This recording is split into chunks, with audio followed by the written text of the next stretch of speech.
Hey folks, this is ioEther and we're back with some more World of Tanks. As you can see, this is Off to Ninja. He is in his Object 907.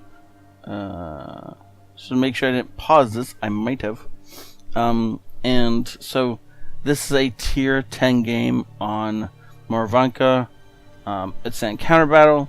And this is the tier 10 Russian medium tank. Clan Wars war tank, by the way. The Object 907. So this thing is considered to be a little bit overpowered. If you're shooting it from straight on, basically don't bother shooting this, don't bother shooting this. Either hit it in the cupola or the lower glacis.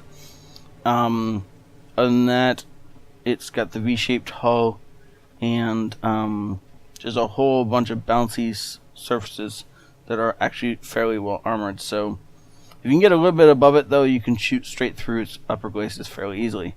Just don't be below it while shooting through it. That won't work.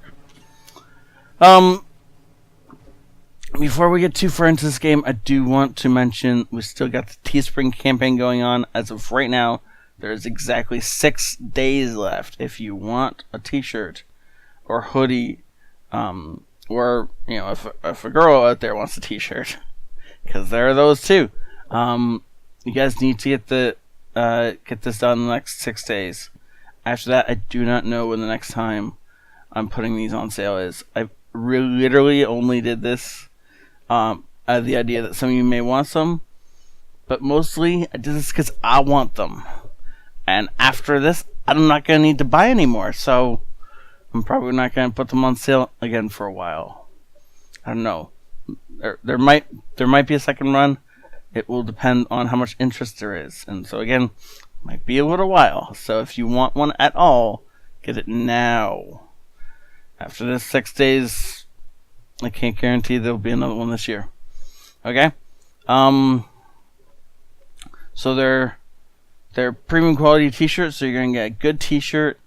Half the profits go to the Canadian Veterans Foundation, and the other half of the profits go into the channel, and we're gonna get the channel some new equipment, assuming there's enough in there for new equipment. The goal is to send 10 t-shirts. We're at 2 so far. So if you want one, get one. Okay? So as far as I'm concerned, it's a win-win-win for everybody involved, and you guys get better content. The Canadian Heroes Foundation gets some money donated to them, and you get a great t-shirt. I don't see a downside. So anyways, go get it. It should be in the top right hand corner. You should see the card while I'm yapping about this, and go buy one. Especially if you want to support the channel in any way, shape, or form, this is a great way to do it. And it's a one-time thing, so you don't have to worry about being monthly, right? Oh, unfortunately, not able to shoot through the LTTB there. He's, in fact, actually, the LTTB is gonna come around and take a pot shot at him. Unfortunately for the LTTB, though, there's no way he's gonna win this fight straight up. Which is why he's, of course, trying to fight straight up. Good job, Mr. LTTB. That's what you want to do. He didn't want to keep a hill between you. He definitely didn't want to run away after getting that first cheap shot in. He got, one good lucky shot in. If he just left, he'd still be on full health. But no, he stuck around, and now he's dead. Artillery comes in as the only other thing to be able to damage us so far in this game. And oh no, wait, we got hit by a T-62A. I didn't even notice that. I wonder where that shot went through. Oh, right there. Hit in the flat part of the turret and, in fact, went through. And that is the thing about this tank. If you can get a shot into a flat part of any part of the tank, you're actually got a decent chance of going through. The problem with penning this tank is that 90% of the front of the tank is not flat. And so you really got to be careful where you're aiming if you're looking for flat spots. As soon as he knows he's lit, he gets down off that ridge line because he doesn't need there's a T95 in the back shooting at him too. That's not going to be helpful. As he gets a shot into the mod 1, and he's looking for a second one, and he's going to get it. Unfortunately, he takes a Scorpion G hit from way back in the back, but the Scorpion G, I was going to say, isn't going to get out of there fast enough, and he wouldn't have. But that shot went somewhere completely different. I don't know where that shot went, but it didn't go into the Scorpion G, that's for sure. Unfortunately, this game seems to have a little bit of just like stagnant gameplay at the start, but I know for a fact it's going to get better later on. So stick around and watch as Ninja shows how we should all be using this ridge line in the middle of the map. And if, by the way, you want a example of how to use this ridge line, this is a textbook example. He's got bushes nearby, so he's actually got some sort of cover from the T95 as far as being spotted, and he's just taking advantage of people who don't realize that he can shoot them and putting shot after shot in. Also, because of the fact that there's a tree between him and this Mutz, the Mutz doesn't actually know where he's being shot from. I mean, he knows where he's being shot from, he just can't pinpoint and target, and thus he can't return fire. Now that enough of his team has progressed into the enemy side of the map, he's actually pushing over this hill, and now he's going to start putting side shots into this T95. He's actually blowing the T95's tracks off with every shot and damaging him, and that's going a long way to ensuring that he's going to be able to continually do damage to T95. And if he can get the 95 down, that would be a large portion of the enemy's defenses that are going to hit the dirt.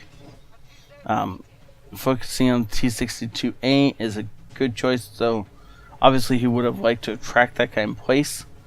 And, you know, he can't shoot the T95 anymore, so he might as well switch targets. And that's what he did. We're at almost 5,000 damage so far, and really, we hadn't moved until just this moment in time. Now, we're getting into this game proper. As the Scorpion G comes over the rise, he hits it in the side nicely. He's going to hit in the side once more, and then I was expecting him to ram it, actually. But that obviously was not necessary if an ally is going to hit it just before we do. Looking for the shot on the SU-100. And fires blind. That did not connect, unfortunately. He's going to have to wait until the 277 spots him.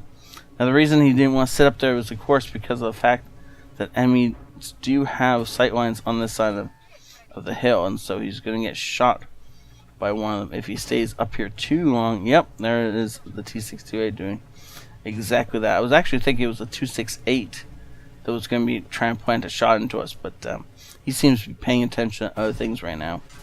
Though I'm going to bet he's paying attention to us now, as we hit him for just over 300 damage and then finish him off. Not paying attention enough, apparently.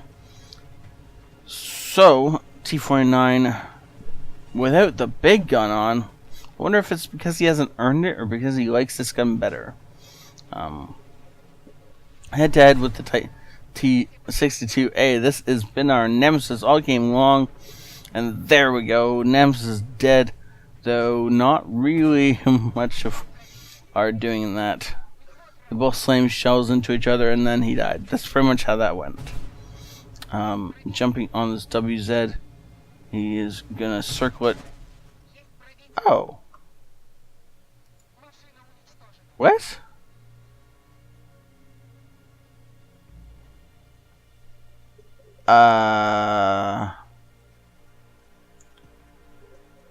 What?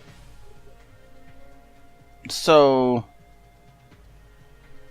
I guess, yeah, it looks like the object was shooting at the WZ, and we just interposed ourselves in between that shot.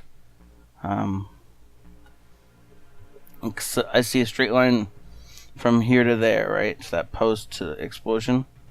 And then a straight line from the post to the explosion to the back of the enemy tank. So obviously he was aiming for the enemy tank, and we just caught that shell for him. But that sucks. Man, that is, That's unfortunate. That sucks. Okay, well, that is going to be the end of Ninja's game, but obviously we're going to win this because, that WZ is so dead. Now, Ninja apologizes. I didn't see if the 277 does not apologize, apparently. Maybe he does at the end. I don't know. Doesn't really matter. Ninja will tell us if he apologized or if he sent him a message or something like that, I'm sure, in the comments. But that sucks. I don't think there was anything either one of them could do about it. From the way things were going, Ninja had to go over. We didn't have to go over the hill, but in order to, he put the shot onto the WZ. He then had to power through and circle around behind him, because otherwise the WZ simply would have turned and shot him, and he would have ended up dead. So there wasn't any choice in the matter. He had to go around behind the WZ. The 277 could have held the shot until after we passed by, but he may not have realized that that was what we were going to do. And so I think overall this is just dumb luck. All that for a second class mastery badge. Spotter, bruiser, duelist, fighter, and fight for effect. He does get the high caliber. Now, please note this is the Object Now 7. It's a Clan Wars reward tank. So even though he did a ton of damage, this is not enough for an ace tanker. And this is just a kindred to the Bat Chat, or E25. There's going to be some tanks in this game where it doesn't matter how high you get. It's going to take a lot more experience than you think it should before you get an ace tanker in this thing. And this is, unfortunately, 7,000 damage is not enough to get yourself an ace tanker in the Object Now 7. Again, I don't think this guy was at fault. They were both obviously carrying this game. The one a little bit harder than the other, obviously. But I mean, when the next highest damage dealer on your team is almost 2,000 damage below, I mean that says it all right there. So yeah, I like this game. Thank you so much, Ninja, for sending it in. Unfortunately, your luck ran out in the end, but I mean, I had to run it sometime, right? And look at that, he would have made. Actually, he would not have made money, but it would have come a lot closer to making money had he been running. Had he not been running the consumable. But that's just the way it happens sometimes. Thank you so much for sending this in. Thank you all for watching. Have a great day. This is ioEther out.